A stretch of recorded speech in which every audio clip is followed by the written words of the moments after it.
Beauty and the Beast had always impressed me. That is the cocktail version. And it was Beauty and the Beast that I showed, the first thing I showed actually to William Yotzberg when we first met, I think in the Beverly Hills Hotel. We had this brief encounter, and I described to him, you know, what I would like to do. There was no real specific story. I said, but in the meantime, I have a copy. It was a rather good copy of Cocteau's Beauty and the Beast, which we showed in the projection theater in the basement of the Beverly Hills Hotel, and that's how it began.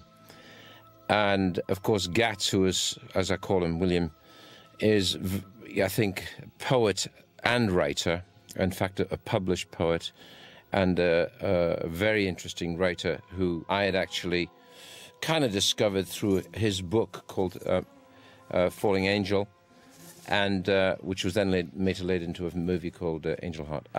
However, I was more interested in the poetic side of Yotzberg, and I felt he was the perfect choice. And as some people would react to a Cocteau film of Beauty and the Beast afterwards and say, essentially, what was that? Gatz responded very positively and loved it. So that was really the platform where we started, and out of which came the story of Legend. And the period of writing and finding out what this story would be took about 5 months.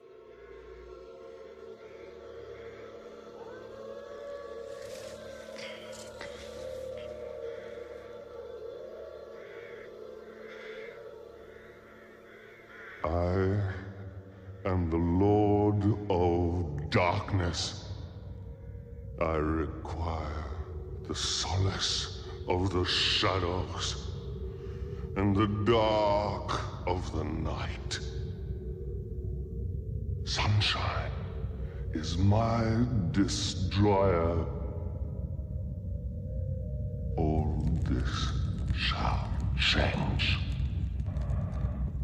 Tonight, the sun sets forever.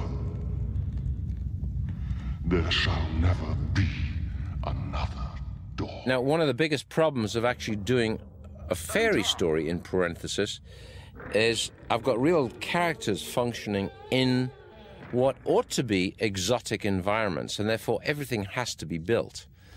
And even to find a forest which would look appropriately dramatic was very difficult, and particularly when you want to take a unit there with a full backup, prosthetics, etc., it doesn't make sense. In fact, at one stage I looked at Yosemite and even considered at one point having a kind of giant scaffolding set which would take all the lights, because once you're inside those woods you got no light, so you've got to light them.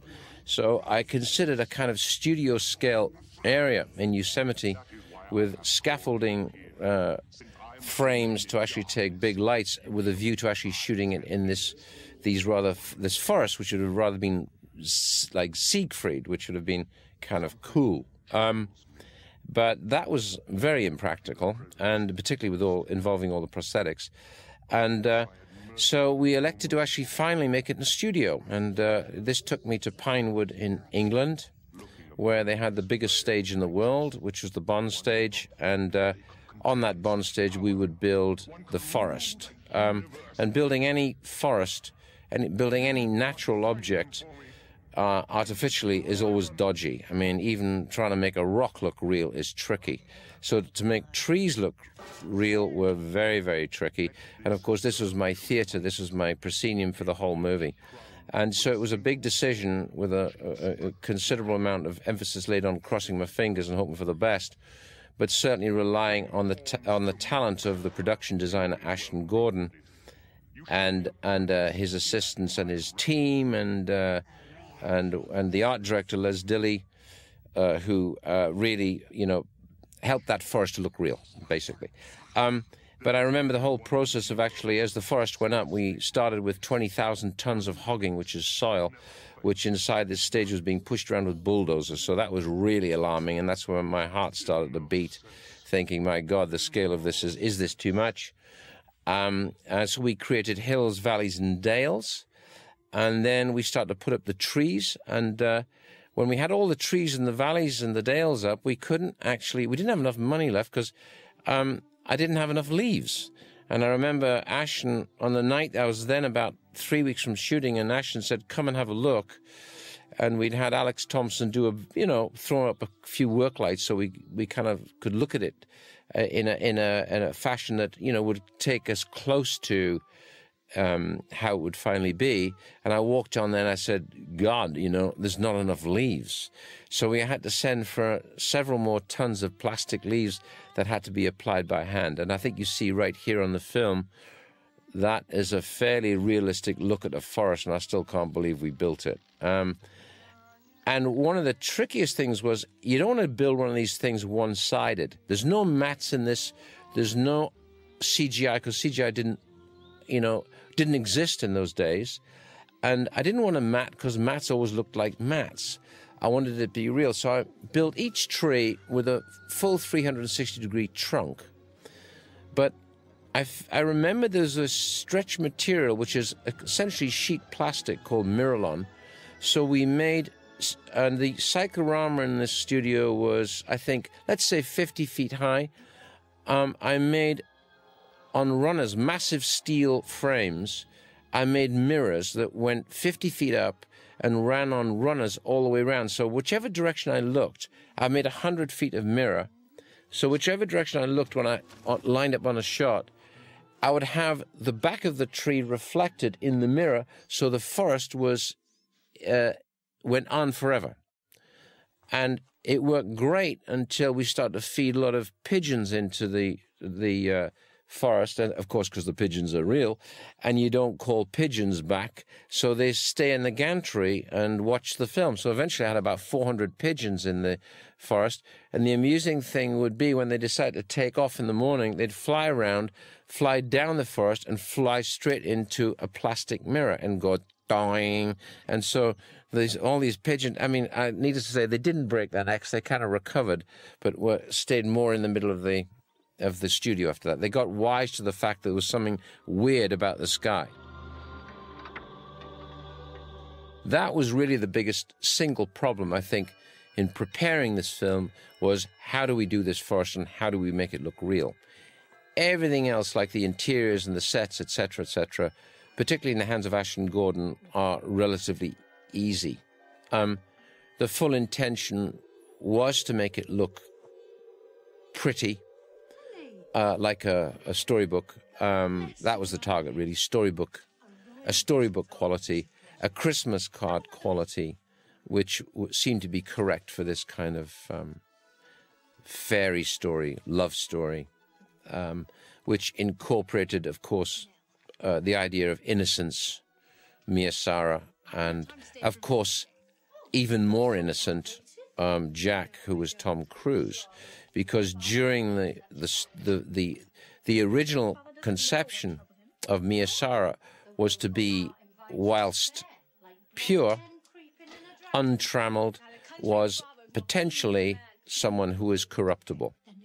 And the Jack character was always the person who would remain pure throughout the whole process, and therefore was the paragon of virtue. Mia Sara would be a temptress, and that's how she gets Jack into trouble.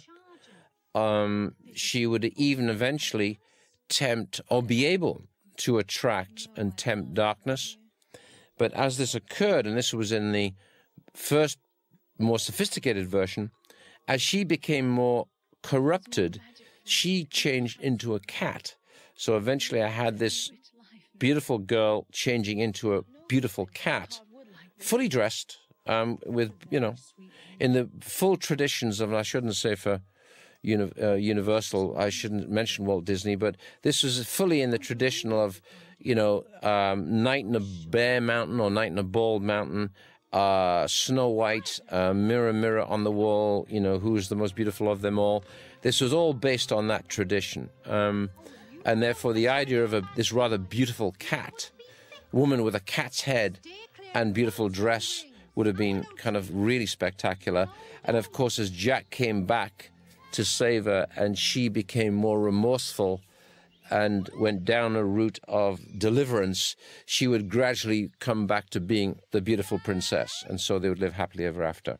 And I always remember when I showed this cut to one of my old colleagues when I was trying to mix it, and I was a little concerned about maybe going too sweet. I think it was Alan Parker, actually, who sat through this whole movie. At the end of it, and this was in a mixing theatre, stood up and looked at me. He said, I didn't realise you were such a big softie. And that was it.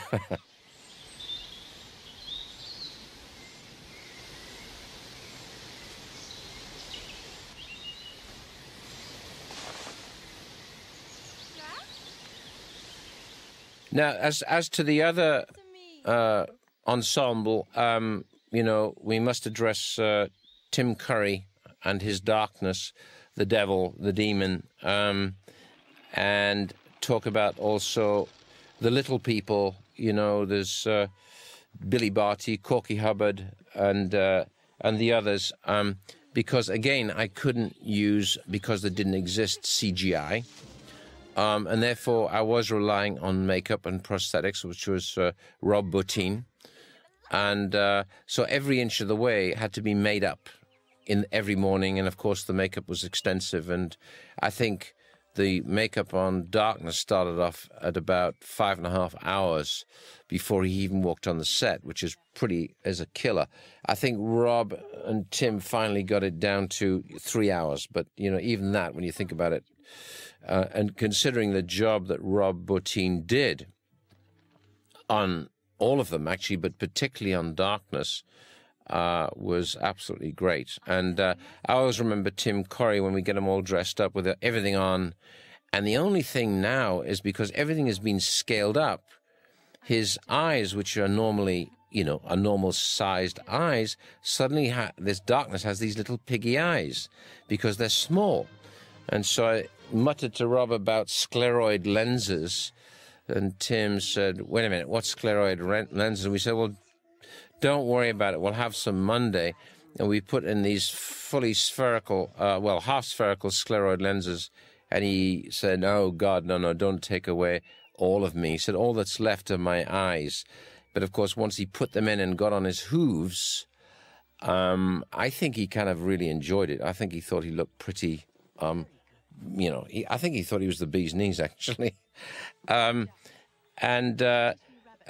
so Tim was an actor that I'd taken, you know, hadn't immediately sprung to mind, but I was trying to think of an actor who could actually be, let's say, and I mean this in the best possible way, somebody who can be melodramatic and yet still be entertaining and still be within the parameters of what his target is. And I always remember the Rocky Horror Show, and I thought that what an incredible job that Tim did in that, which is a very tricky thing to do. And he always pulled it off, and it was always entertaining, and he was larger than life, etc. And that's, of course, what I needed for Darkness, whilst Darkness was an entirely different character. And so that's how I met with Tim, and Tim is average height, probably 5'9", and of course my concern was, well, he's not Arnold Schwarzenegger, and therefore what do we do? So we literally gave him his body and his head and his horns and everything. But still, I think Tim emerges from behind all that costume. So I think he did an incredible job. I was very happy with what he did. Billy Barty, who represents the little people of America, or did then, I think he was the chairman and used to organise Pro-Am golf and things like that. So I met with Billy in London finally, because I'd rather met him briefly in LA, and found him very amusing and a good little actor. And so I gradually compiled the cast of the little guys, and we brought them to the UK. And of course, every morning they had to go through the pain and indignity of having all these prosthetics painted on, the whiskers applied, and then get on the set and act. So we had our ensemble, and I guess the final part of the cast was the horses, that, of course, are always difficult. They say never do a film with children or animals. And the horses, we'd bought 6 Andalusians from Spain, and who of course, had to be magical. Magical in the sense of a storybook, because they represented the absolute purity, and which should even not be looked at, let alone touched. And of course, here we have Jack makes the mistake of showing Mia the meeting ground of the unicorns, thinking that she will just watch and appreciate, and of course she doesn't. And of course that from the moment she touches the unicorn, the world changes and becomes dark and goes into its own ice age. Clearly Jack, or Tom, is besotted by the Mia character, and so here we have her manipulating him, and of course loving him.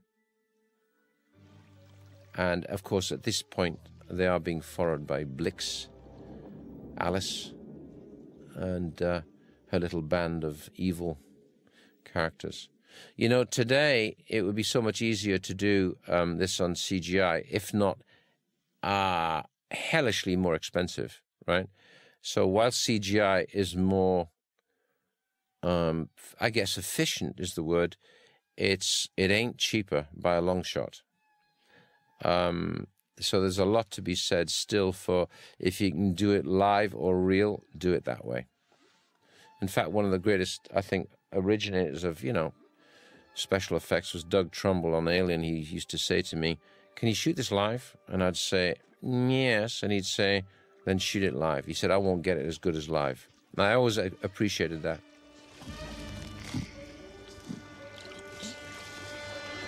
Look, ugly one-horned mule. Of course, whenever you get a makeup artist like Rob Bottin, who is truly an artist, he'll drive you crazy, not just in the length of time he takes to actually do it in the morning, but he's then breathing down your neck as to how you're lighting every face and every angle. And of course, Rob is now directing, which is where he ought to be, because I figured at that moment then, I watched him and withstood his constant appeals and pressure for this and that, and I figured this guy ought to be directing, so I hope he does well. So here we have Jack showing us the unicorns. No. No. And she thinks that, of course, there's no harm to it, and he knows more. Now, this area here was shot in Pinewood, and to really bring this home, this was meant to be shot on the stage, and unfortunately, 80% through the shooting on the stage caught fire and we burnt down the Bond stage. The whole Bond stage went up in 45 minutes. It was like a big battleship going up, and I lost the entire forest. So I had to go back to the plaster shop and cobble together some big trees and stick it behind the main house. This is in the garden of the main house behind Shepperton, about 100 yards from the restaurant. But it just shows what you can do if you've got to. And because we were so pre-planned then, I couldn't suddenly go off on vacation to Wales or Scotland or something like that. We weren't designed for that, so we had to, you know, stay within the budget and do the best we could. So everything also you see of the cottages when the snow, when the world changes, was also done outside, because whilst it was planned to do it on the stage, we lost the stage.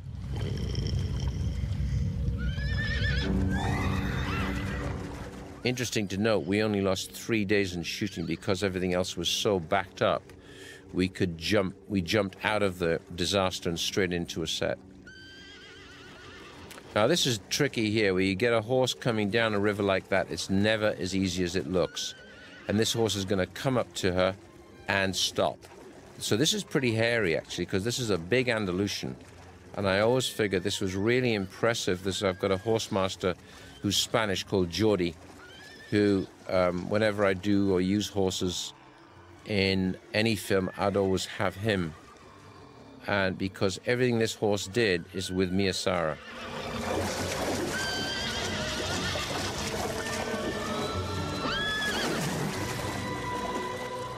You spook the beast and spoil the trap.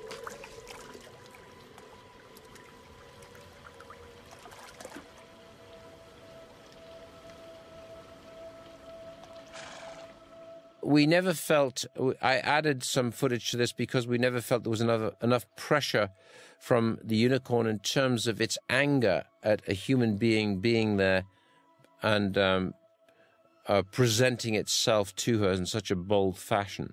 If you regard the unicorns almost as a godlike entity, then, of course, what happens is the princess, Mia, charms the unicorn as well. So here we have manipulation. So she was a real manipulator. So here she is manipulating this god, if you like. And this was tricky because I was very nervous about singing in films which weren't musicals, etc. So, you know, it's easy to look at this now, years after the event, and it recalls all my unease about getting sentimental. But I think I'll devote some conversation time to talking about the score later. But I think Jerry Goldsmith's score, with respect to Tangerine Dream, was still the best. And I think it was an error to remove it from the American version because Jerry delivered exactly and more what I had originally asked for. And so on hearing this score again recently on this version, I realized that, you know what? Your first intuition is usually right the first time. You should stay with it. And I think that's what we did, and that's what it is, and I think this works beautifully. These are sacred animals. I don't care. You risk your immortal soul talking like that. And I think Jerry was able to walk along the edge of what I'd call sweetness and drama at the same time, and be scary at the same time. I think he's a very accomplished composer. Thank you. So now we have her apologies I'll chase your fears away. and manipulation.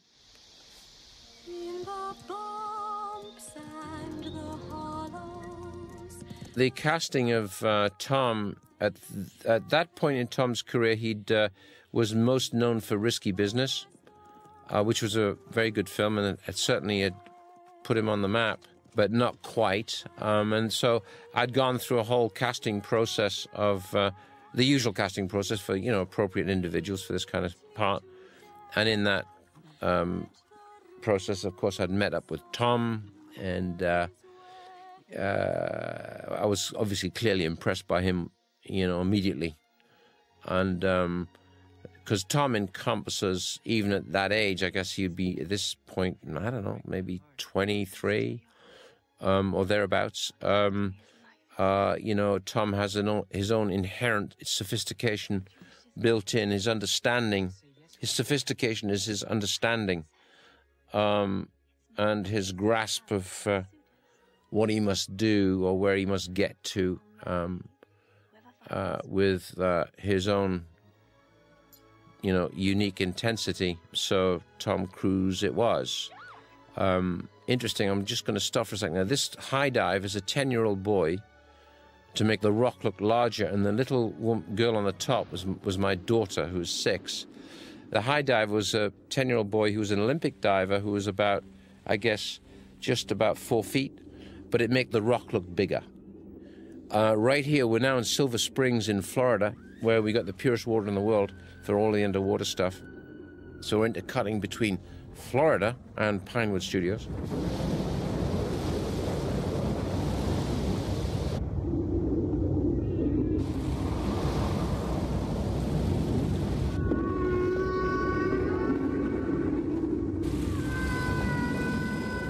But Tom did everything, of course, including his own diving and swimming. And this going under this log right here, there's 4 12-foot alligators about 25 feet from us, lying in the mud, watching what we're doing. And the guy from Florida says, "Don't worry, they won't bother you." But when you're in the water and there's a giant alligator, you do worry.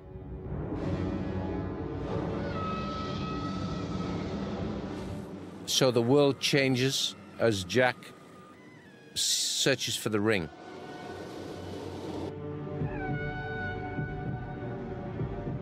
So when he comes up, can't find the ring. When he comes up, the world will have changed.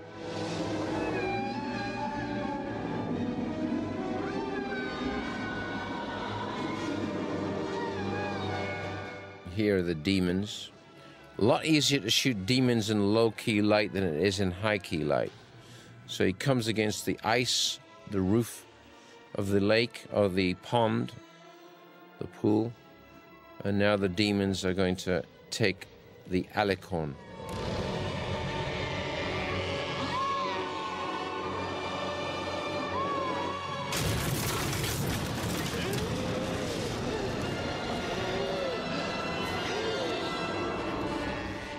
In a way, the film almost is operatic, you know, partly by subject, partly by the way it looks, and then driven by the score. It's almost like an opera, which in the way I tend to drift in that direction. I can get very gothic. I've got to sometimes watch that.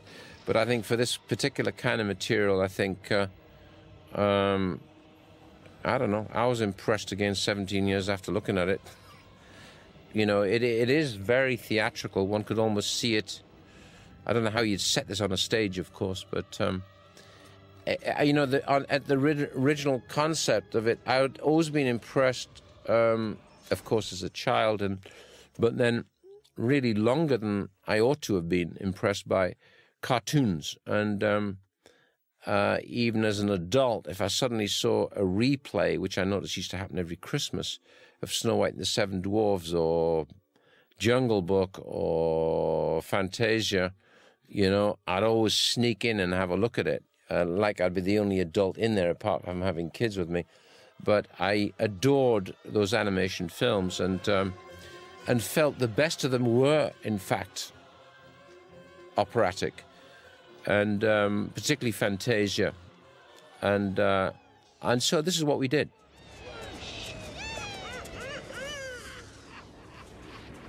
After you, pig! Oh no, after you!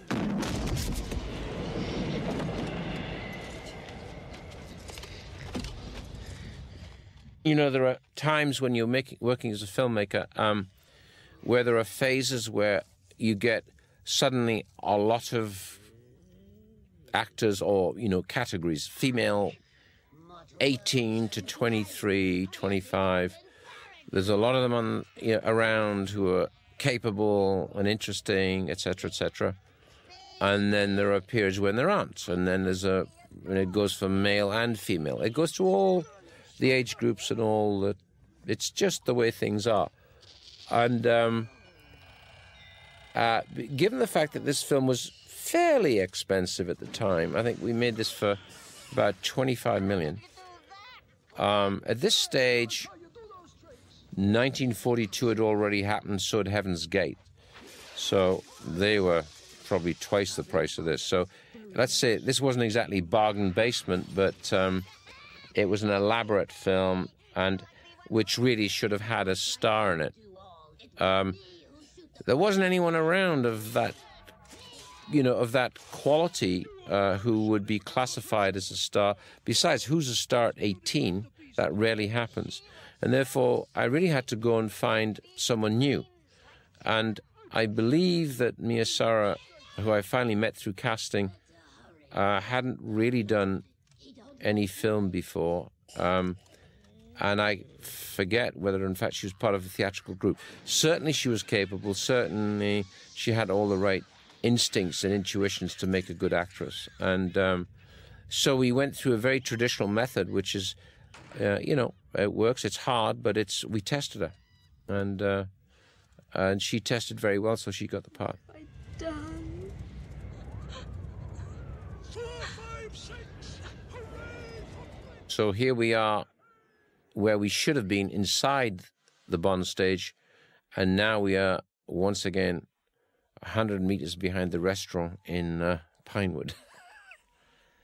But the guys, the art department, rallied together here just amazingly.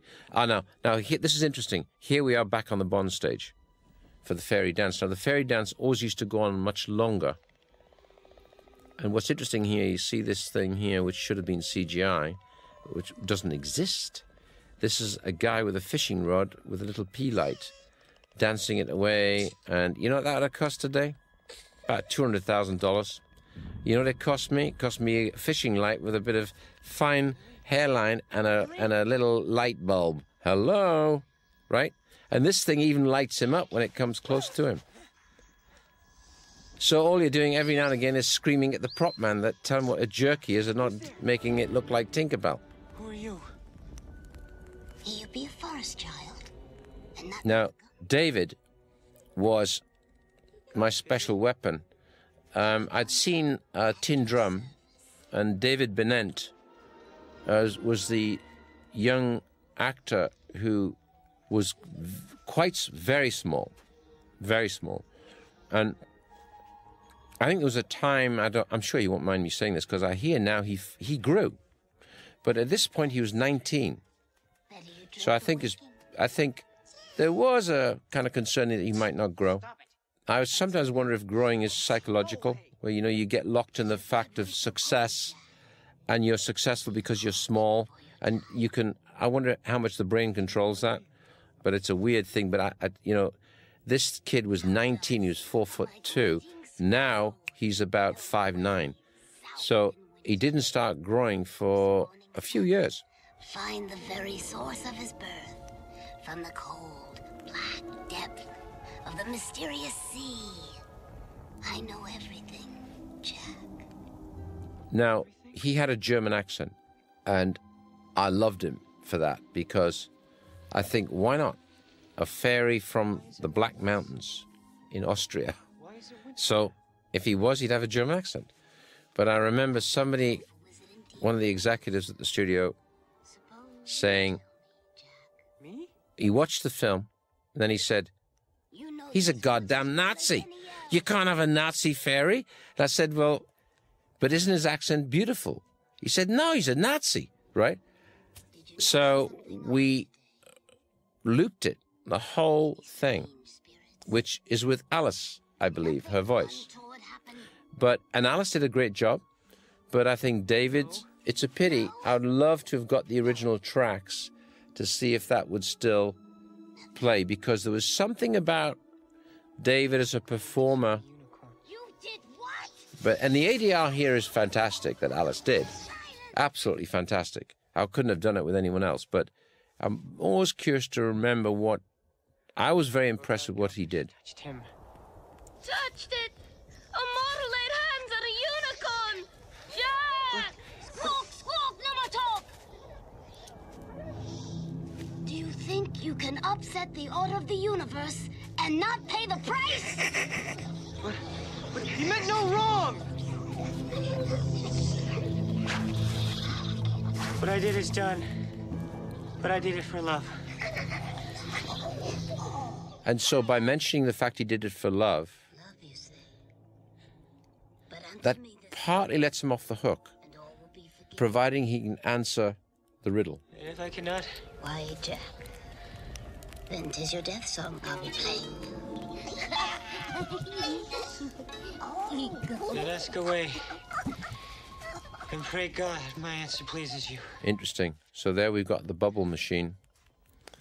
And I just felt wrongly, I think, that I needed some additional magic for Gump. But in fact, he's good enough on his own.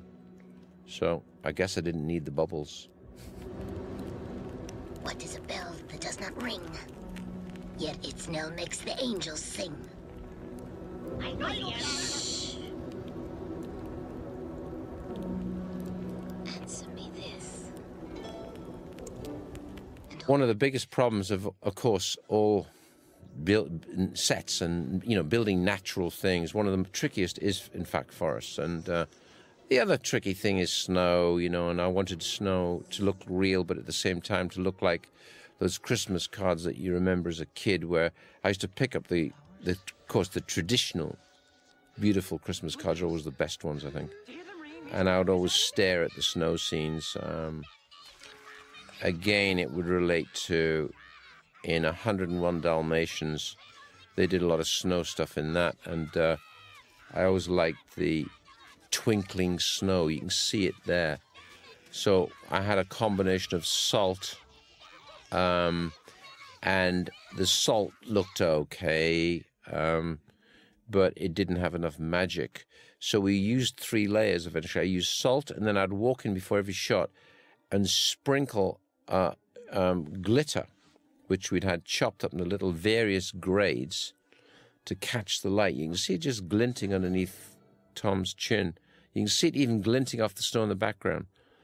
So it behaves nicely with anamorphic because it looks like a glint, a glow, soft glow.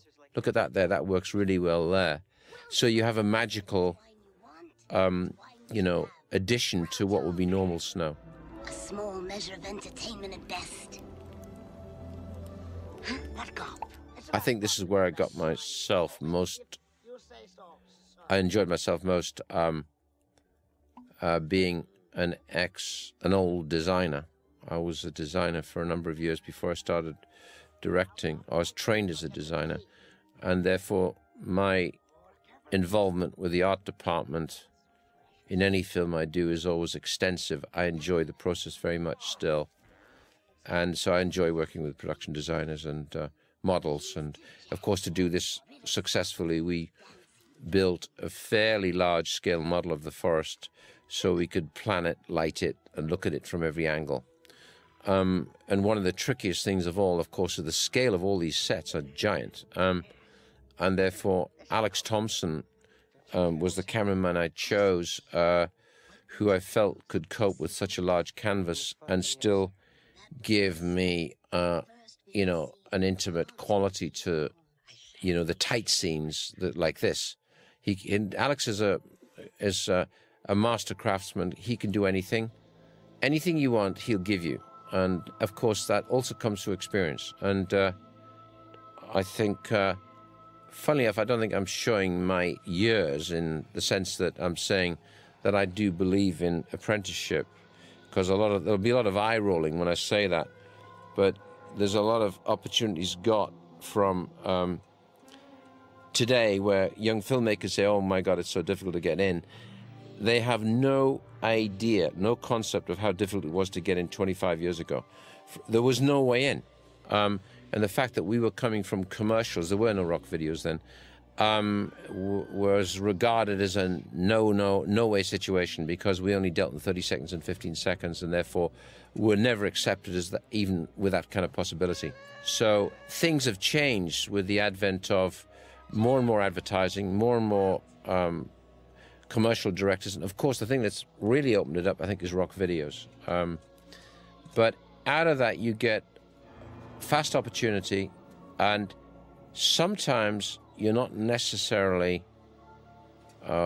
aware of how to, I'm talking particularly technically now, of how to handle a big area where everything is big, and where you can walk around a 160-foot interior. In this instance, this was 325 feet long.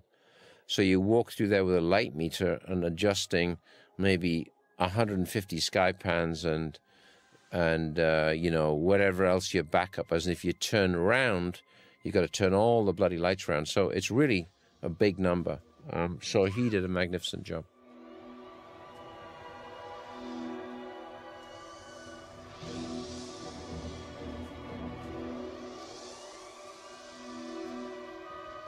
We got the glitter right there on the right there. This is particularly a particularly important moment, which is the death of the unicorn.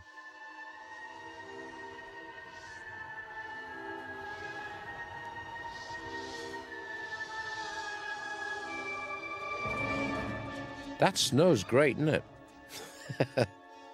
It's all live, all live. There's no effects.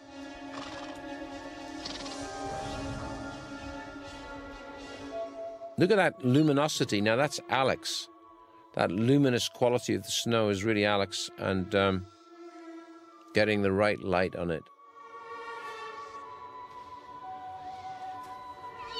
The score here I always thought was particularly good because it's playing a threat. It's playing the disaster. It's playing the anger of the horse.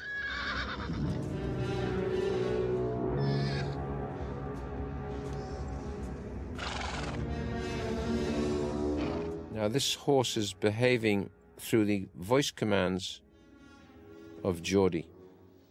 So he then calms him down. And this moment had to be almost religious.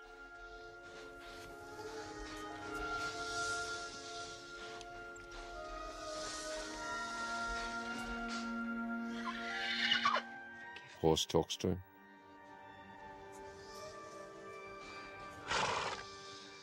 And of course, I didn't want to actually, like all subjects, you know, if you can squeeze humor in somewhere, it's best to do so. And because also, hopefully, life's like that. But in this instance, there is this dialogue going on between Jack and the unicorn. So when he goes back, I think Cork Hubbard says, "What did he say?"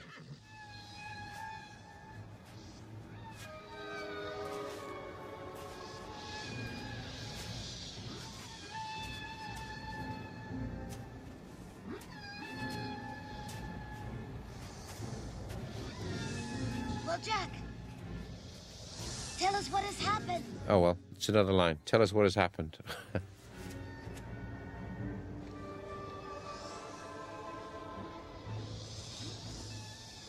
Come on. The sound effects of this particular sequence are, you know, and in fact earlier when we see the unicorns, when Miyasara takes me the unicorns, some of you may have recognized the fact that we use some whale sounds, which I couldn't come up with. Well, what does a unicorn sound like? If there's any communication whatsoever, what is that? Dolphins have a sound which is like a snickering. Whales have a beautiful sound, a very evocative sound. So we adjusted the sounds of whales a little bit, so there was this almost musical presence of, if nothing else, the mind and the presence of the unicorn. Stay here with the unicorn and guard her well. Like me own life. Better. She's the last of her kind. And I'd used in this instance a man who does my sound effects, sound editor, Jimmy Shields, who had done, let me see, 4 films with me. I'd done Blade Runner, Alien, Legend, and one other film to follow this. And Jimmy had always been impressed by it because you could describe the sequence or run through the sequence with him and, you know, basically speculate on what you might want. And he would basically say, "I've got it," and he would go away and he would quietly concoct things in his little room with his equipment. And he was always very inventive, and even if there was a problem, he would usually come up with something that you hadn't thought of. So I always used to use him. Follow me, Jack. Over here. Come on.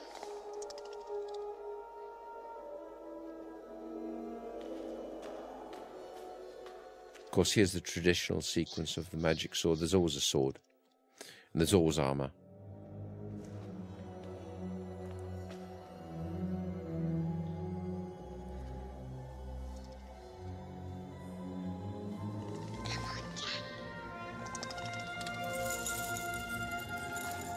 I think in here, photographically, we use something which I rarely use now, which is some kind of gauze or filter, which I think I gauzed out and filtered out in the 70s and early 80s on too many commercials. But we needed that little bit of magic.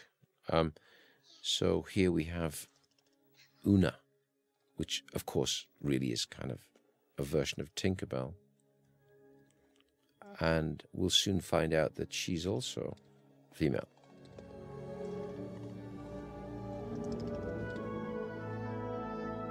And is enchanted by Jack.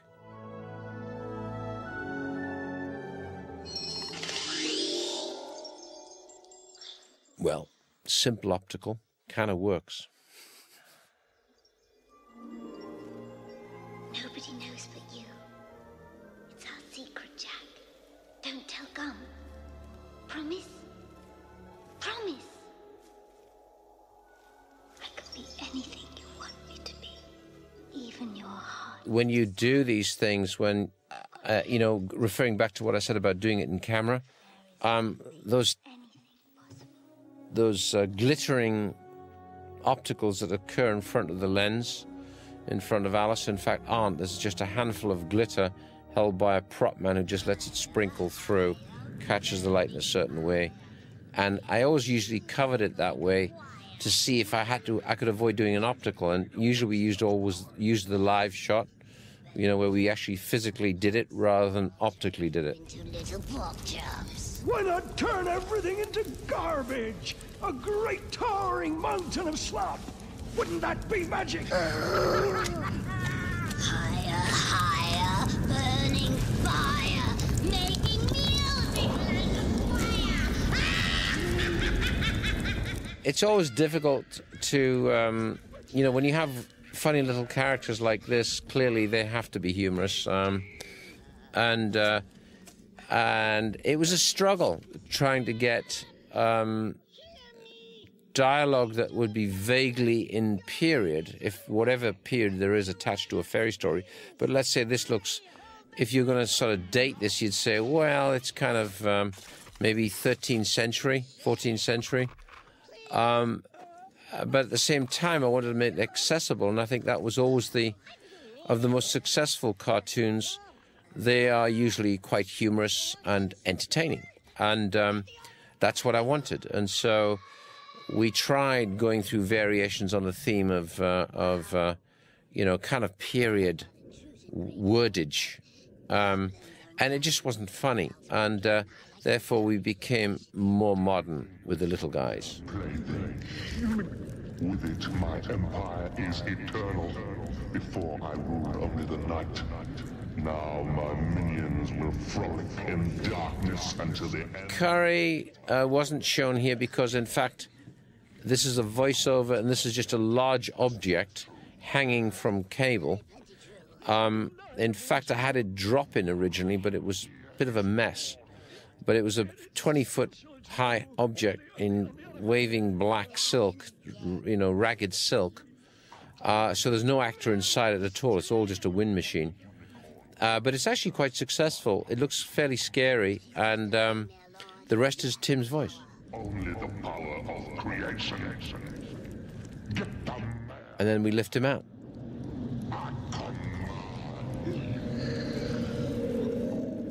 And of course, Blix is the creep who actually bows and scrapes to the Dark Master. Sassafras?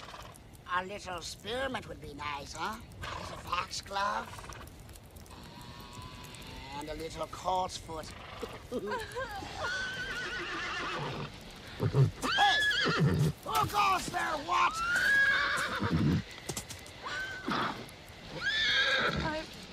I'm Princess Lily. You! You can start to see the depth of the set here, I'm so sorry. and on certain shots. Sometimes the problem is when you're shooting a film, I tend to be somebody who I'll cover the wides, but the wides you rarely use. You use them occasionally, and you need the wides. But scenes really tend to be built up of medium shots and close shots. In fact, the real meat and potatoes in the scene tends to end up as close-ups. So it's always a constant battle on what you've built, what you want to see. You see there's a big, long, deep shot there. what you want to see and also tell a story. And for the most part, the story is told in medium close-up. So the trick is not to lose your visual narrative for the sake of just a close-up all the time. So I always try and get everything if I can. And therefore, that's, I think, why it led me down a route of, you know, certainly in films like this or science fiction, I use elements a lot. And I think in Blade Runner it was either raining, Alien it was either steam, or it was other sounds, extraneous sounds to dialogue. I find sounds are like energy. Things in the air, filling the space on the screen is energy. So that would be a way I could supplement the energy that you've built up on the wider shots. So by the time you come into the close-up, of course, hopefully one's getting a wonderful performance, therefore the energy is coming from the actor. But you still got to sustain your visual narrative. This is terrible. Terrible. Brown Tom. Brown Tom. Gum. Screwball. Chocolate. Funny if this was a script which, at the time, traditionally, one ought to settle a script before you begin the movie. The only last minute, when I say last minute, say probably 6 weeks before the start of principal photography, we realized that we couldn't really get it all in the schedule. And I had more action sequences which were more elaborate. And therefore we decided not to construct them before we began, because I simply wouldn't get to it, or it would take me way over budget. So they were mainly physical sequences that I took out and just stuck more with the narrative of the story. But I think there's quite a deep shot there, actually, which looks pretty real. I think the swamp was interesting, and this is one of the things that I insisted on hanging on to, which was one of his encounters as he crosses the swamp, which is a rather wonderful character called Jenny Greenteeth.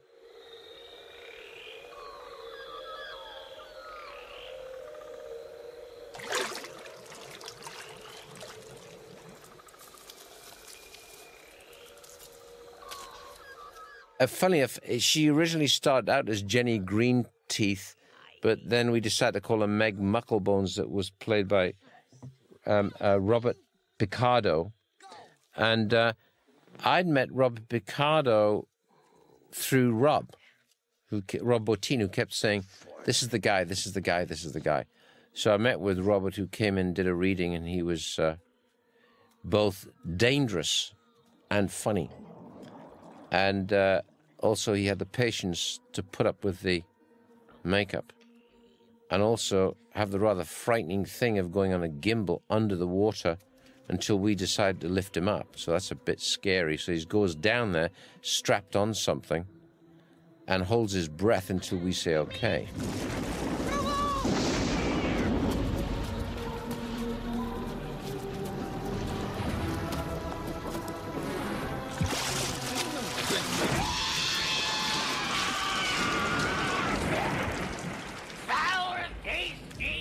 Now, this is in the full tradition of the big cartoon. Come to bed, juicy boy.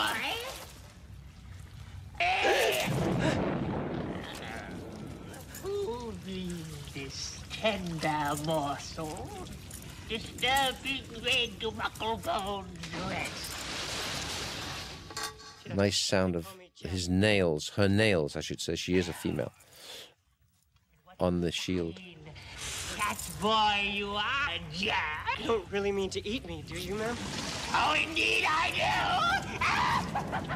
do. Robert has a great sense of theatre and therefore can be very theatrical and amusing at the same time, and dangerous. Scrawny me.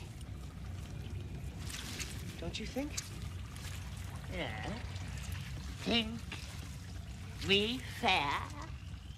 Do you, Jack? The scene was a little longer, but in all these things in film, everything finally bows to the you know, the narrative and the you know, the story progression, and sometimes a scene will get cut down a little bit because it takes too long, even though individually, on its own, it's, you know, it's great fun, but this just took a little longer than we needed to, and we got enough out of this. We understood now how that Jack is clever and knows how to deal with her, and fascinates her with her own vanity. Clever boy. Your alchemy makes rusted steel. Interesting to note that I think this film just got PG, but I always remembered the fact that I had to be careful, because I remember that when Snow White came out, I think they had a problem with one of the characters in it, and I think they nearly had a problem on the ratings board. I think there was a problem with, it was either the witch was frightening, and therefore I always targeted this film as PG. I felt ideally this film should go out at Christmas. It's a family movie. It's for everybody, and therefore the characters should be frightening, but only in the context of a storybook, where the kids are entertained rather than terrified. And obviously there is tension with the character, but you don't want to scare the living daylights out of them. But I figured you could get 7, 8-year-olds upwards in to see this film without it being that frightening.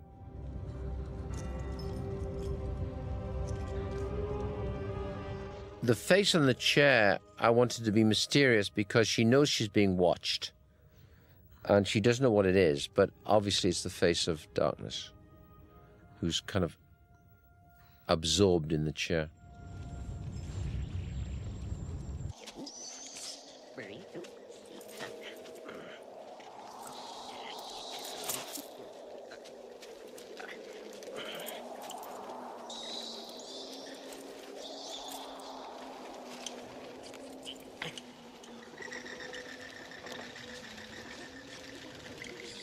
This is one of our sets we're able to leap onto with a big horn after we burnt the Bond stage down. This was nearly ready, so we were able to jump in here. Interesting to note that Billy at this point, I think, was 70. And he's pretty active. He was great. I used to take him out in London. And one night I was late for him. I used to take him to this restaurant called the Caprice, and I forgot to mention he was only 3'7". So I said I might get there a bit late. When I got there, this guy who owns the restaurant says, "You might have told me he's 3'7".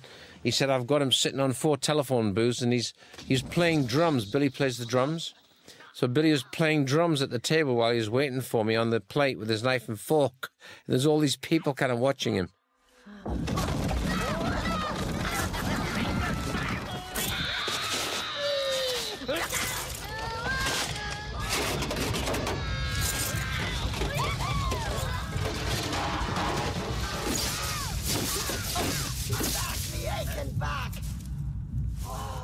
Now they're in the lair of the devil, of darkness. I think this is where I lost originally on the, you know, because of the budget, quite a few set pieces, because we figured we wouldn't be able to cope with it in the schedule and in the time, which is a pity because we built so much beautiful stuff, but we had to get sensible. And as I said before, stay with the narrative. One of the difficulties, actually, of having so many characters in different peculiar gear is remembering who they all are. And therefore, I wanted to get his helmet off as soon as possible so I could meet with Kieran, this little character who I think is he's Indian or from London. He's either Indian or Pakistan. And he was a sweet little character who I think gave birth to the idea that there are nationalities amongst fairies as well. And you all is barbecue. Barbecue? That's right, barbecue. Only dead meat waits for the stew pot.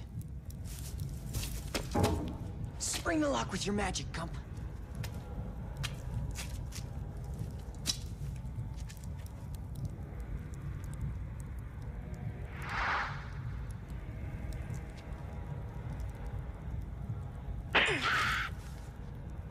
The Gump character, you know, clearly being the leader, probably should have been thought of as being the elder as well. But in this instance, I was always very impressed by the film made in 1935, Max Reinhardt, where Mickey Rooney played Puck, Midsummer Night's Dream.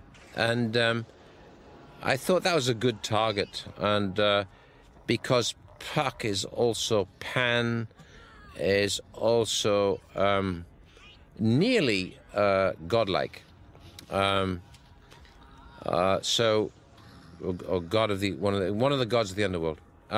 So that's how Gump evolved, and the fact it became David Bennett, who is a German accent, I found was more interesting. I talked about that earlier. But Gump, that's how he evolved, basically, as the leader of the pack.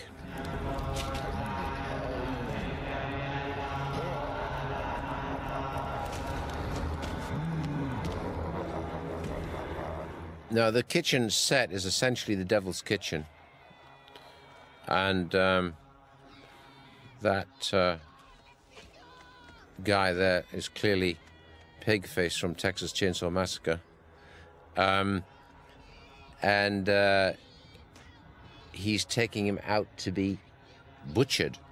They're butchering in the background. This is a scene that I got a little concerned about if I was going to really go for youngsters. This is not a very nice piece with that guy bouncing around the background, or he's cutting him up for pork chops.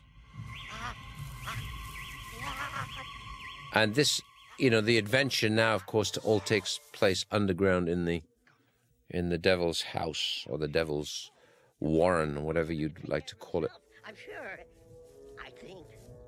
I always was surprised at how well this bulb worked, really, for little Una. It was quite successful, it was a seed bulb, which I think at that point was made by only in spacecraft and aircraft for instrument panels. If you don't help us. You promise. There she goes again. If you run that 185, you might see somebody's hand up there dropping some glitter. Such secrets. They're mine to keep. Now, a person that has to be talked about extensively is Charles Node. Look at the wings of Una. They're beautiful. And Charles Node did all the costumes, and as he had done for me on Blade Runner, and then he did them on 1492. But all the costumes here I think are beautiful. And somehow this year, I mean, despite the fact the film didn't play terribly well,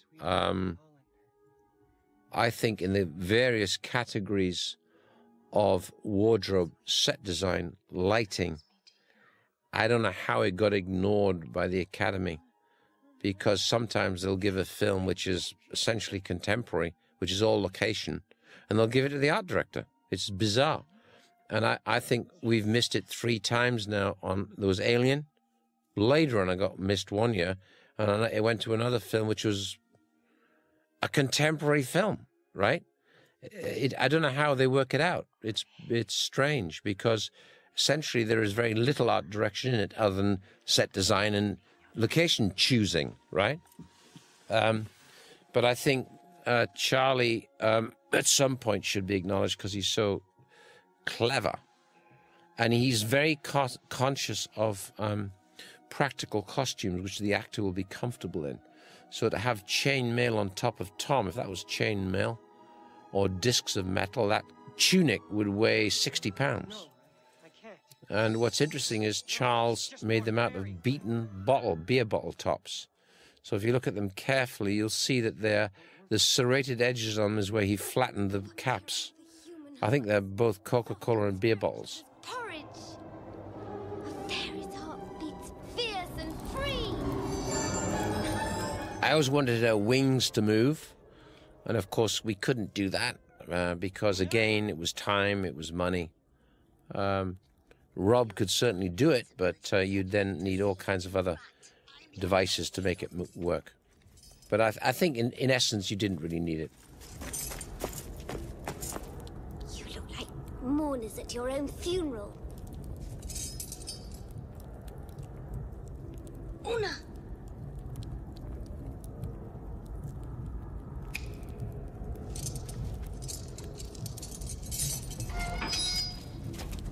Quick, lads!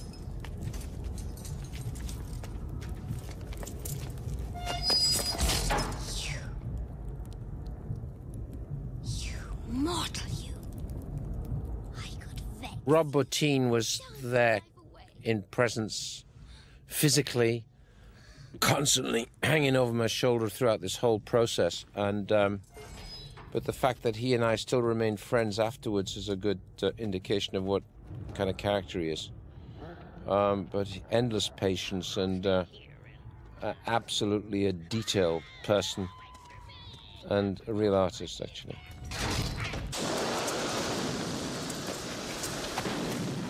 All these sets had been built, you know, pretty large scale, actually, with, and Ashton Gordon is one of the, I think, certainly one of the best of the production designers in the UK, if not, I think, in this business still.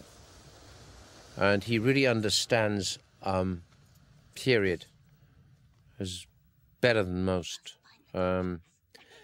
And he would go and take castings. That's why all the rocks look real. He would go up and take castings off some rock faces in the Pennines or in Wales, which is where he lives.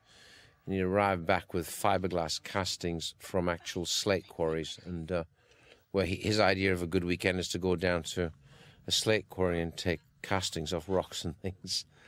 And therefore he's able to use them in, not so much a repeat, because you don't want to repeat the pattern. But, you know, I see a lot of texture and detail that maybe a lot of people don't see, but it's all accumulative and it all makes it look more real. But Ashton understands the big set in the big old grand manner, and he was perfect for this. There's only one thing I want to know. What? Why me? I think we should go west. I think we should go east. Okay, but Father, I hold the world in my grasp, and yet this girl distracts me. So this is the chair of the father. One assumes that the father is even more powerful than darkness, and there's the chair, the beautiful chair, and the giant fireplace. I'll take her then. That fireplace is probably, up to those figures, is probably 20, 25 feet. She remembers the world as it was. So tempt her, win her, make her one of us.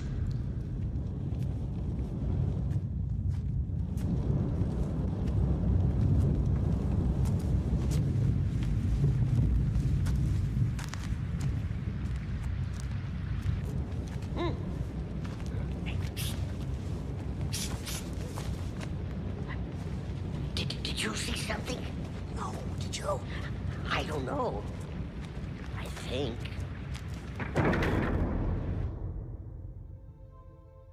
I love the score here. I love the score here. Beautiful, and it's evocative, it's mysterious, it's romantic, and it's threatening.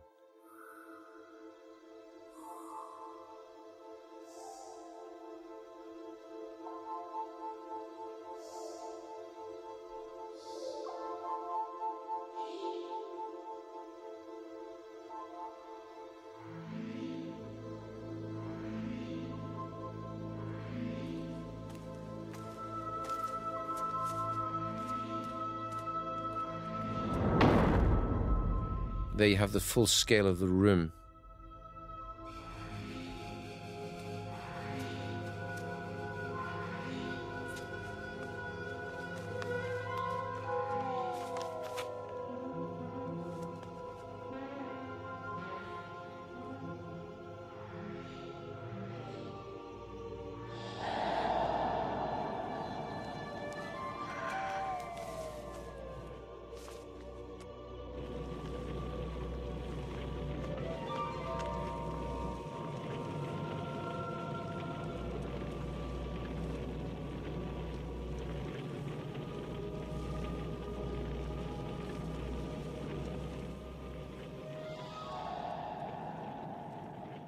I always loved this, the magic of the jewel box, which to me, again, was influenced by, you know, Mirror, Mirror on the Wall. It's all about temptation, all the subtext of all this. Temptation and vanity. What's that? That's a horse, you idiot. That worked. What's that? That's a horse, you idiot. Simple. Keep it simple. Here's temptation once again. With riches, beauty. Mia did a really good job considering she was so young and inexperienced. She was very good.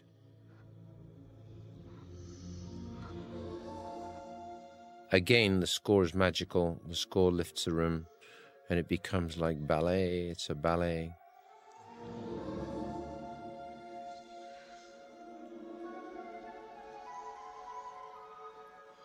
If you listen to the voices here and the sound effects as you get closer to the casket. So when she opens the casket, listen to the sound, because the sounds... I love this moment when she opens the casket.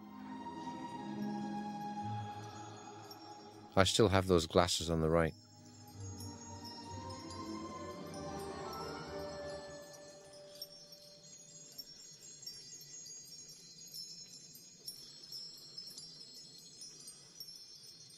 Here's the sound.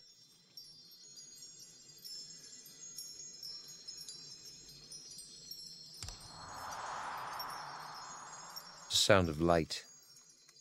A little fellow on the table that's not an animatronic. There's one of Charles Node's made-up necklaces, which he ought to market immediately.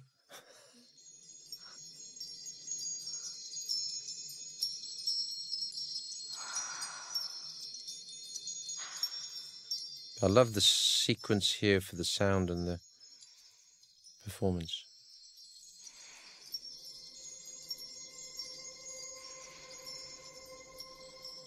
This is where Jerry is particularly in his at his absolute best, because I think Jerry understands both classical and modern, and I think because he understands everything, that's what makes him such a great composer. So he can drop himself into any mode, even if it's primitive and fundamental. If it's tribal, he can do that. But he also understands big orchestrations, which is also why I think he's able to make things so beautiful and scary at the same time.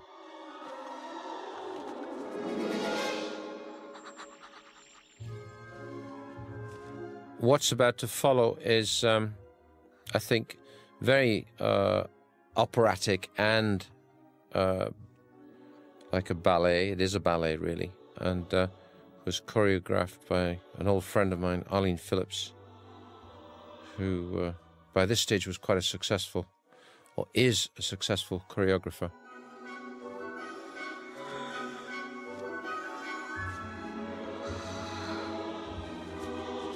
Love this dress. This dress is great. And don't forget, when this transformation happens, you would have had this dress with this beautiful collar with a rather beautiful cat's head.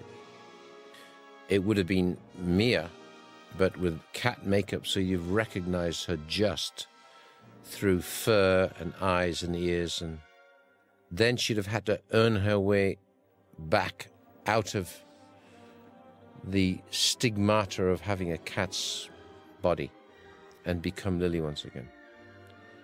And this is where the budget stopped us. But on reflection, I still think I got quite a lot.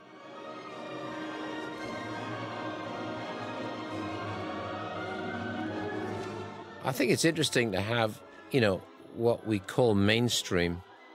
And really the film on reflection is, even though it's meant to be for children, for everybody, it's oddly enough quite sophisticated because we're cheating, really. We're almost doing a ballet and opera at the same time.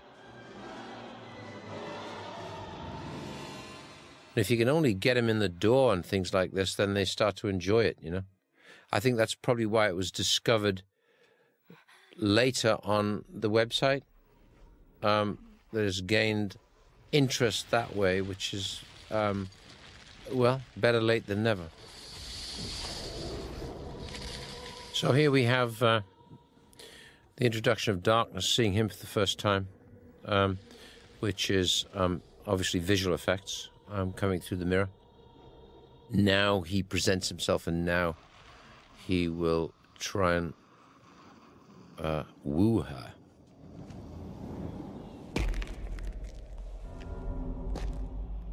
I thought the use of just that one foot gives you the idea you don't need any more of that cloven hoof.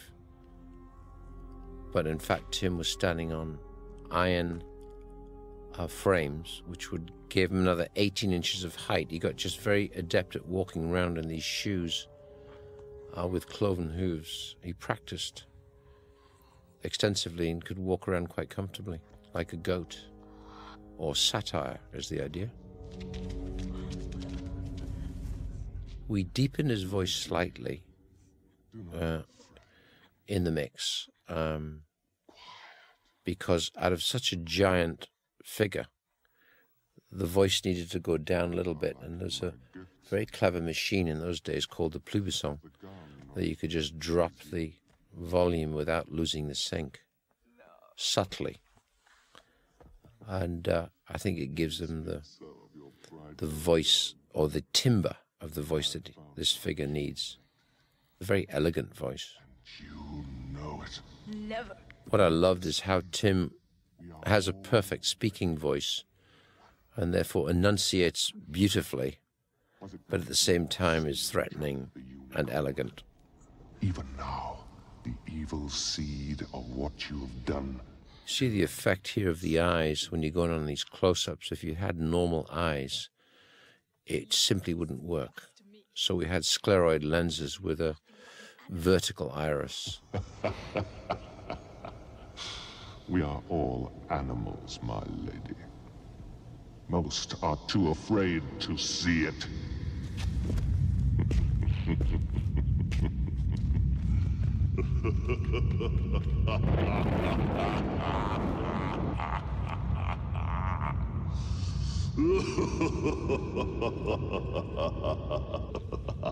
Lily! Jack, there's nothing you can do now to help her. Be thankful she still lives. You've got to help us, Jack. The last unicorn dies tonight. As her blood ebbs, the sun sets forever. There shall never be another dawn. No! Lady, I require the solace of the shadows and the dark of the night. Sunshine is my destroyer.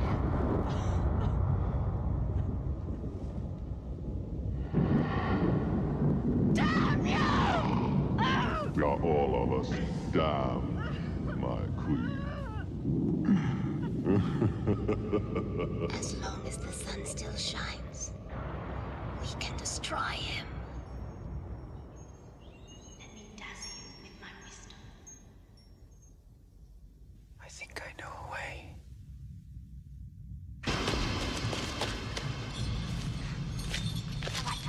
Come on, you could be standing it, come on. Now listen to me, we're not going down the same corridor umpteen times. I think we should go that way. No, we're going this way. I just follow me.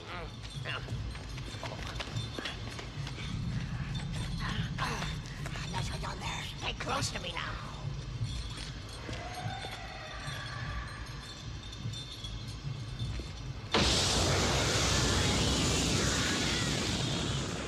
When you remove certain plans and big set pieces, like if you like Indiana Jones, you've got to start making some stuff up on the set, on the spot, and it's more difficult. It means you've got to be more inventive with less money.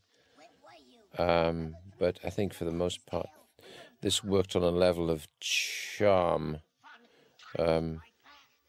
You know, once you got into areas like this, where there's no big set pieces, so we're really leaning and relying heavily on the characters. We must gather every shining object we can find. We're going to bring light to darkness. So there we have the plan. And we don't know what that means yet. But using the tradition of Dracula and bringing light to darkness, which will destroy him.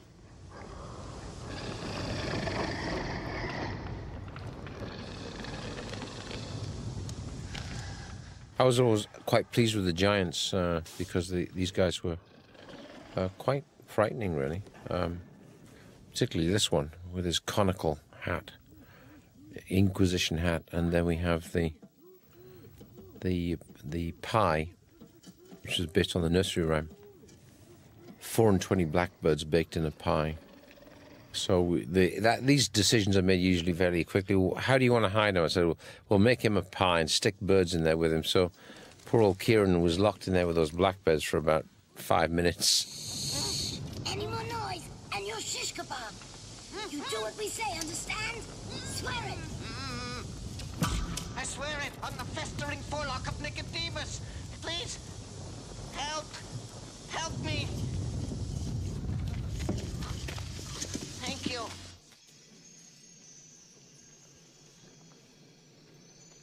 Judge me not so harshly, mistress. I invite... I always loved this shot because we had the fruit as natural fruit, and then I thought it didn't look right, so we sprayed all the fruit black and then sprayed it. Now, the darkness there is starting to look right. The lighting's working quite well there. So when he's graded, he looks really physically real. But going back to the fruit didn't look right. So I had it all sprayed black, and then we blew glitter on it, because by now I was in a full glitter mode, because everything looked more magical with, where nothing looked quite real. And I was always really impressed about how they handled these big plates, because these are pressings in very thin, I think it's fiberglass actually, but I was always very pleased about how they handle them as frisbees. I thought this would never work. This is the kind of thing that works on a storyboard. You think, yes, but how do they throw the plates? Look at that, he catches it. Look at that, there's a frisbee. So it all worked great on the level of a cartoon, which was really what I was aiming at. So we got this little montage going, and it was quite amusing, really. Rather than, it was meant to be tense and funny at the same time. And a lot of this, of course, was done with no rehearsal, and we get one of those big objects zipping at you. Considering Billy was only, I think, about 3'7", or maybe that's even tall for him.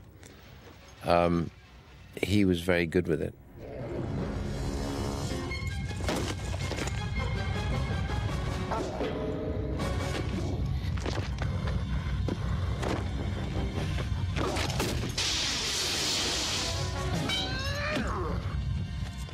All stunts and violence are obviously done as much as we can in the, the full tradition of being not too violent but more humorous. Every solution is worked out so it's mainly amusing rather than, truly violent.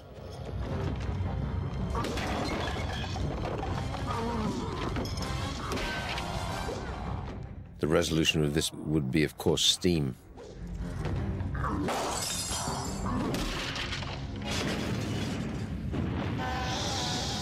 And there we have the steam and the chaos. Originally, we looked at these scenes with a view to there's Piranesi, there's Dante's Inferno, there's the engravings in Dante.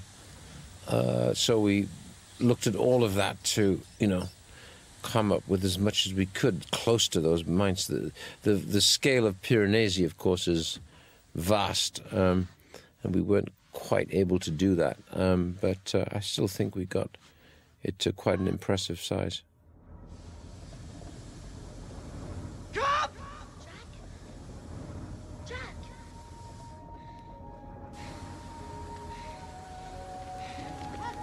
3 cheers for our champion! Hip, hip, hooray! Hip, hip, hooray! Hip, hip, hooray!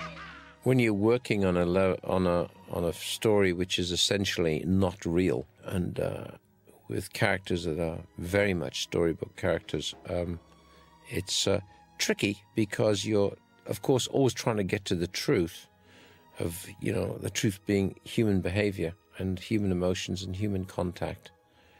And those are fundamental. Those don't really change, and you've still got to try and aim at that. You know, otherwise the story doesn't work. So it doesn't matter how exotic things are, whether it's a science fiction or whether it's a tale like this or whether it's a film that takes place on the street. Your target of your characters is still the same. And that is really, do you care about them? And that's fundamental. What's the matter? Ain't I small enough for the job? No job is too small for my little brother. Please come. Let me try. I won't touch you down. All right, do it. But be swift. Oh, thank you. You'll never regret it. You know, the characterizations between the little guys, I was always very amused by Laurel and Hardy. And some of the Bowery Boys, some people may remember the Bowery Boys, but there was Leo Gorcey and Hunts Hall. The shtick between the two was always very amusing, as it was between Laurel and Hardy, and we kind of looked at that as much as we could to find the, you know, the interplay between the little guys, the little characters. There's the boss, there's the dumb one, there's the bright one, there's the so on and so forth. Please. I prefer to stand. Silence! I like this scene, one of my favorite scenes of the film, where darkness at last also is being manipulated by her. She's entranced by beauty and purity. Simple conversation. And this is about as close as we want to come to, why don't you come up and see me sometime, in this kind of film, considering the target is PG. So really he's seducing her, but in fact she's seducing him.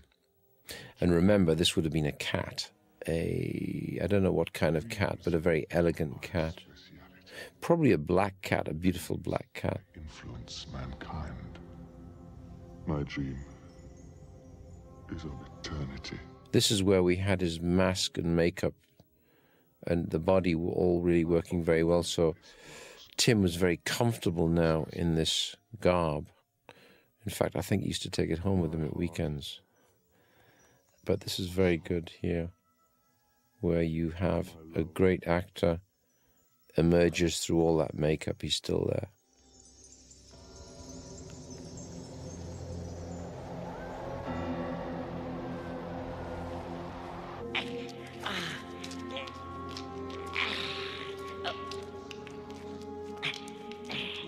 Whilst it's a fairy story, I wanted everything to be very real and very tough and hard and gritty and dangerous. And the more real anything is, the better. That goes for science fiction as well.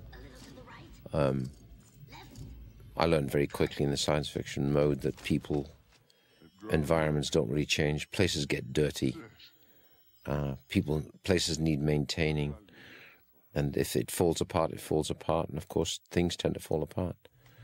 And that's where the textures emerge. I like all my sets always to look lived in. Those stubby columns of Ashton, they're a real trademark of Ashton, that kind of something that doesn't occur in architecture, but that stubby column that he's got in those tunnels seems to be real. So now he waits. He wants her to sit in the chair, very simply sit in the chair. The chair really is a symbol.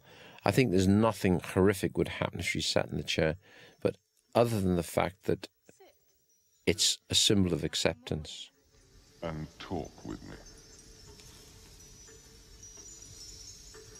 Get a feeling maybe the chair will close in on her and trap her, but it's more symbolic. I love this shot here. This is very theatrical in a good way. And I love this dynamic between the two of them here where she laughs in his face.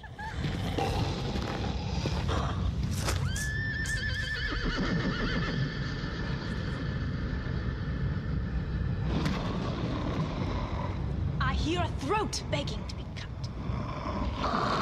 So now she's really manipulating him. And he believes her. He's enchanted by her. Anxious to see blood flow? As you are to drink it. Grant your bride one wish on this night. We have but to ask. I will stay here with you as you wish. But on one So condition. she's neutered darkness. I want to kill the unicorn.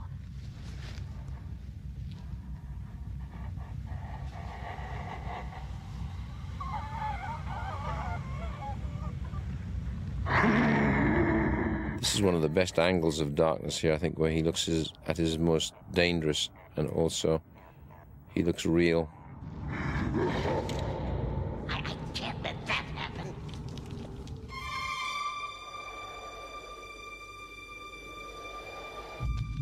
Don't forget, all of this is just shot live in a studio. That sun is a light shot pointing straight at the camera, where we've just hidden the stem of the light. An interesting thing happened here because we had all the lights in the pool of lava. And when you see the unicorn jump over the top, the unicorn fell in the pool, which was a bit tricky. I mean, they're all underwater lights, but I was terrified the horse was going to get electrocuted.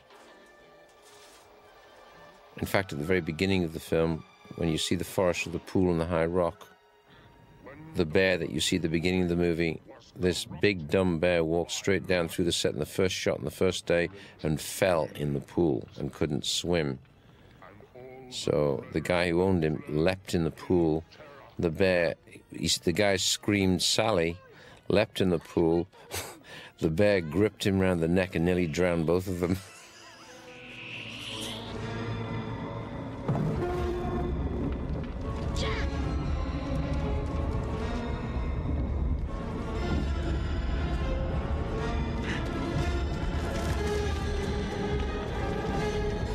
That whole altar at the back there is based on a voodoo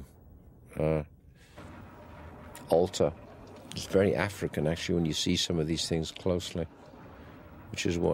that's why a lot of it looks so real. He bases things on what he sees, bases things on National Geographic. Any reference he's seen, he makes it real.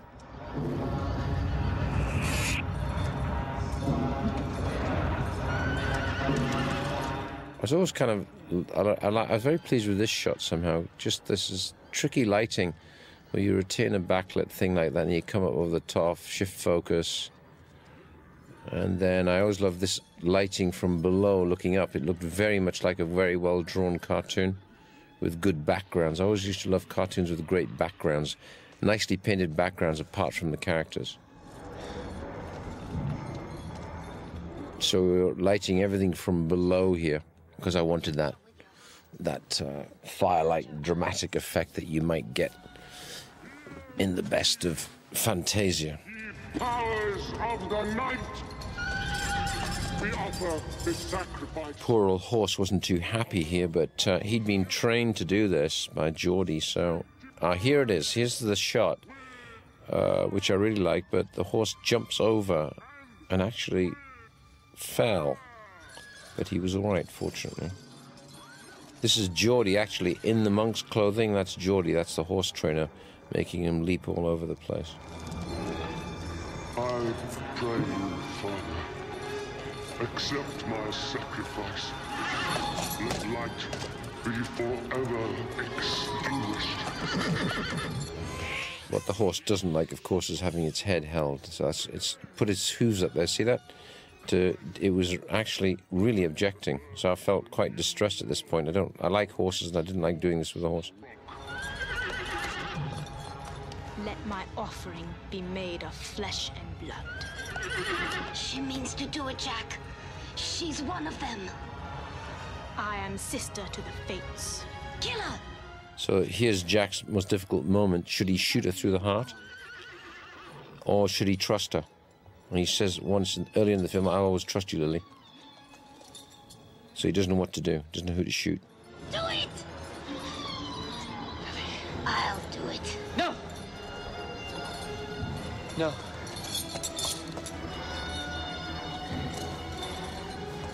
I trust you, Lily. I'll always trust you.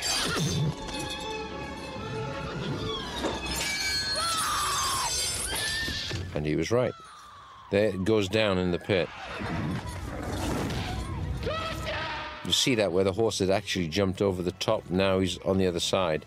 But I wanted to keep it in because it looked like it was lunging forward into the pit, which is kind of worth it. It was so unusual to see the horse do that.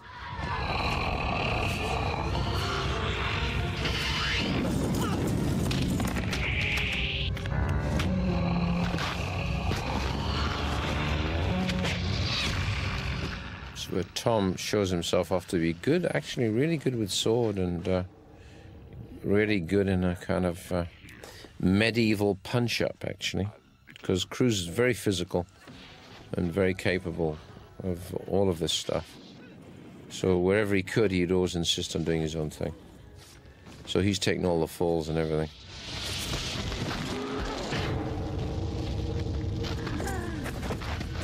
But as always, of course, it's always to do with prep, and also, you know, the safety really lies in preparation. And now, obviously, these stunts are fairly simple because it's just fighting with swords, but nevertheless, you still can get hurt. But it's all to do with preparation. And what looks dangerous really shouldn't be dangerous if it's prepared properly. Of course, all the sound effects are added afterwards, so you're using a fiberglass sword here, not a steel sword. So all these effects are added to make it even more real.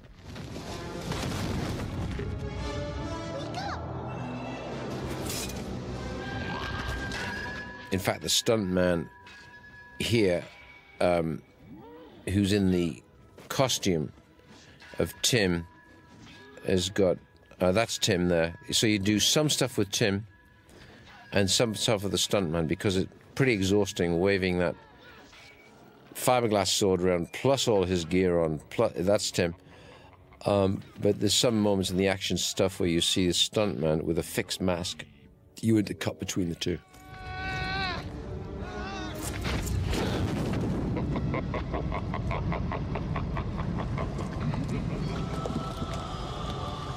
This looks far more dodgy than it actually is. It's just a gas pipe just above the surface of the pool giving flame above the water, just a water hole. Suffers fleas. 'Tis easy enough to scratch.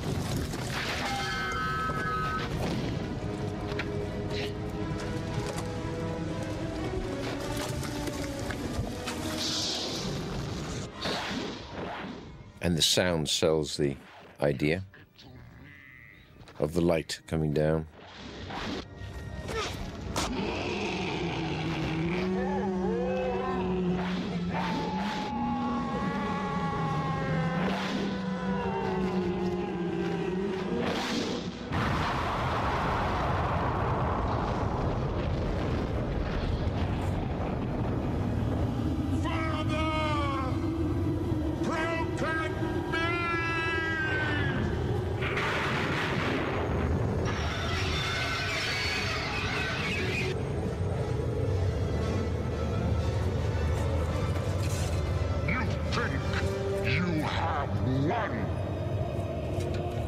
This was just done very uncomfortably with a high wind, big propeller, murderous sound, so you're looping everything afterwards, and smoke, really. I am a part of you all. You can never defeat me. We are brothers, eternal.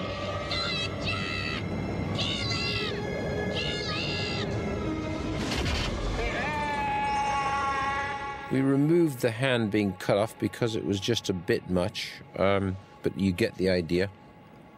It was a shade too violent, I think, even for this film.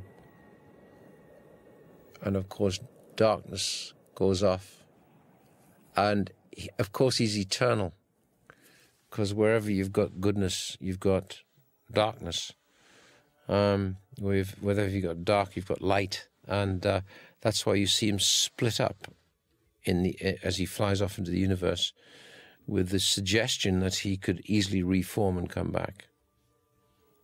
Not that I'd want to do a sequel, but now we have a resolution. Do something.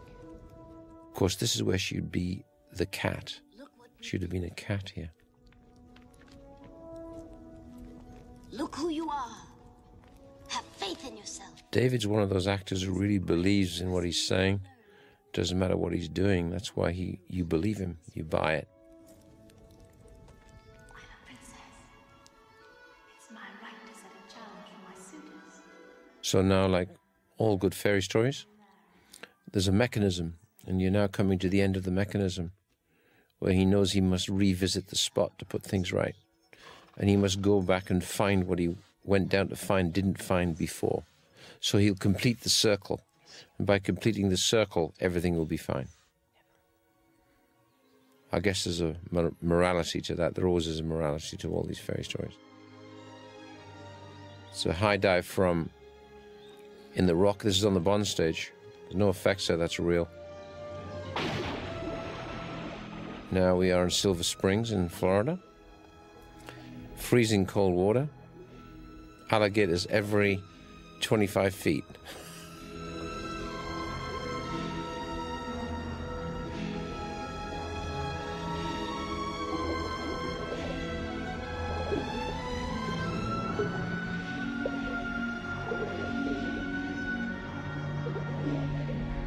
I was always surprised how clean an Everglade was, but of course this hole is shoving out about 6,000 gallons a minute out of a hole in the ground. It's pure water. So now we are back on the stage in Pinewood.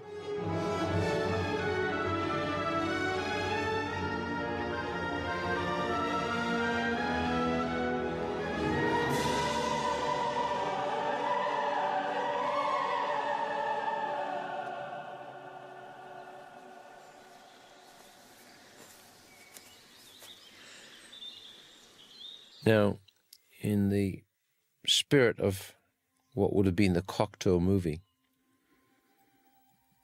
she would have been a cat here. So as he puts the ring on, you'd have got a gradual transformation.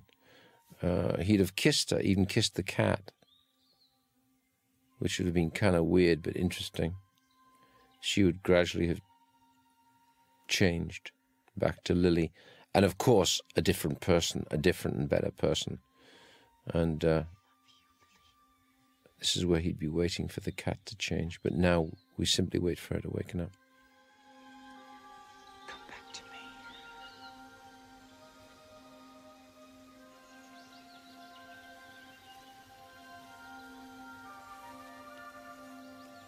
I love you, Jack.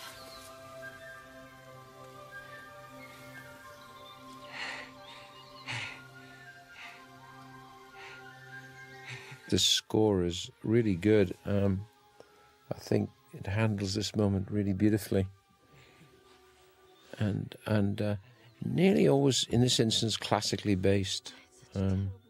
Very optimistic and playing Sunlight. It's over.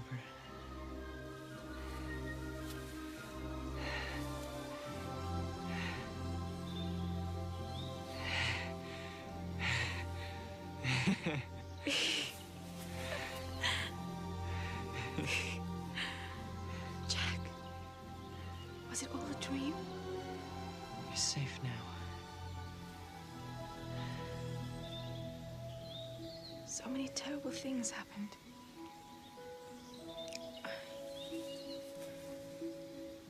I learned something about myself.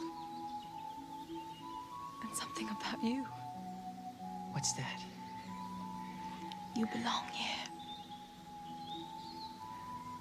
You're my prince. I'm only Jack. My Lord Jack. But there was the idea that because he was from one world and she was from another world, that they could never really be together, and therefore the relationship would always be like this, apart, but there is a bond.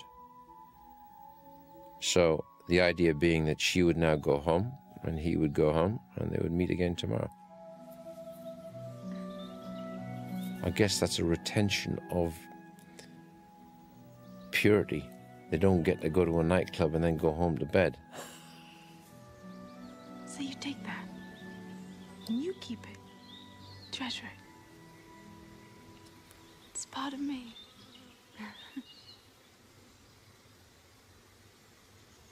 Can I come tomorrow? Of course. I'll be here. I'll always be here for you, Lily. So I'll always be here for you, Lily, is suggesting really that he's a kind of mystical character. You know, he's a creature of the forest who probably could never come outside of or live outside of the forest. He would die. Sparrow, sing me good morning. Rise up, sun, light the I was always surprised how well Mia could sing. Naturally, in good natural voice. And Jerry was very happy with it.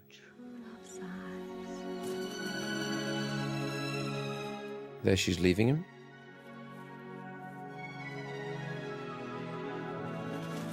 And I really believe that this was the ending. This is the ending.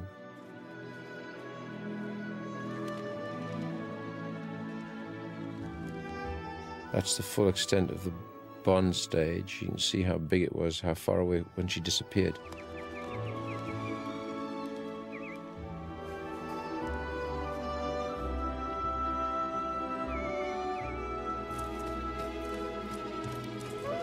This was something that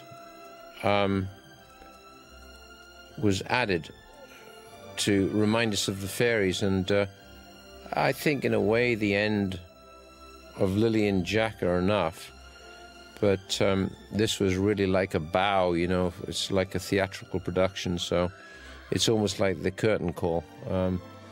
So I guess it works, actually. It works. It's nice to be reminded finally of those little characters.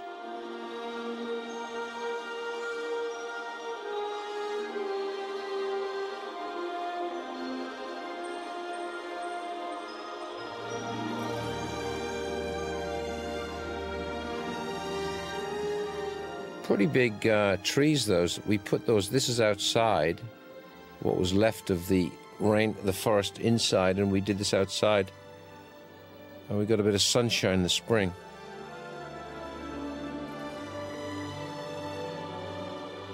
But you can see I was after the scale of the trees up in Yosemite. The big pine forests are that size.